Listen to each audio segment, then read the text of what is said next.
The soldier who came back too late. His name was Daniel Carter. He was 75 years old when he finally returned home, not as a hero, not with medals, but as a tired man carrying the weight of 30 lost years. Long ago, Daniel was a brave army soldier. He served his country with pride. He had a young wife, small children, and dreams of growing old with them. Before leaving for the war, he hugged his family tightly and promised, "I'll come back soon." But war does not keep promises. During a dangerous mission, Daniel and his unit were captured by the enemy. The world believed they were dead. News reached his home that he had been killed in action. His name was written on a list of fallen soldiers.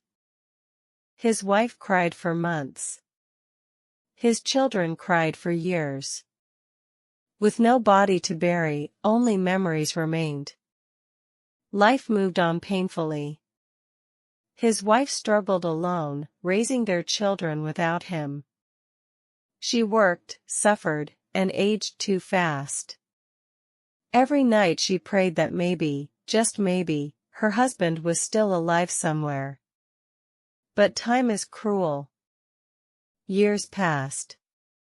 The children grew up believing their father died a hero.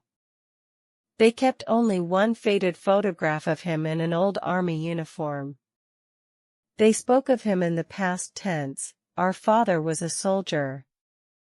30 long years later, something unexpected happened. A peace agreement was signed. Old prisoners from both sides were finally released. Among them was Daniel. He was no longer the strong young soldier who went to war. His hair was white, his back bent, and his eyes carried deep sadness. He had survived prison camps, hunger, cold nights, and endless waiting. Every day, he survived on one hope, to see his family again. When he was finally freed, he asked only one question: "Is my family alive?" No one had an answer. When Daniel returned to his homeland, nothing looked the same. Roads had changed. Houses were new. People spoke differently. The world had moved on without him. He went to the old address he remembered by heart. But the house was gone. In its place stood a new building. Neighbors looked at him with confusion when he said his name.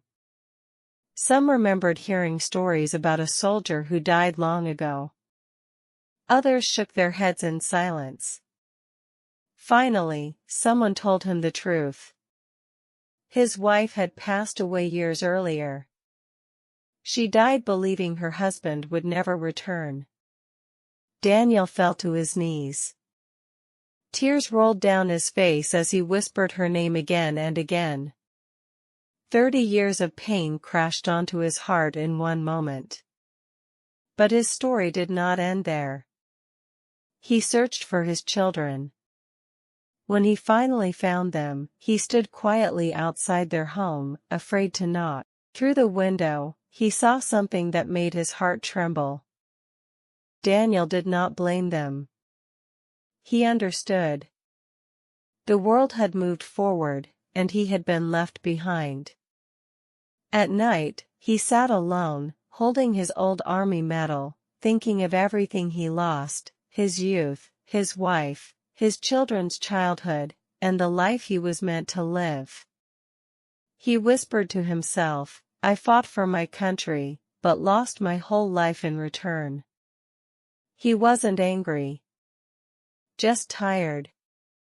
A soldier who survived the war, but could not survive time. Now, at 75, Daniel lives quietly, watching his grandchildren from a distance. They call him grandfather, but they never knew him as a father. And every night, he looks at the sky and wonders, if I had died in the war, would the pain have been less than coming back too late?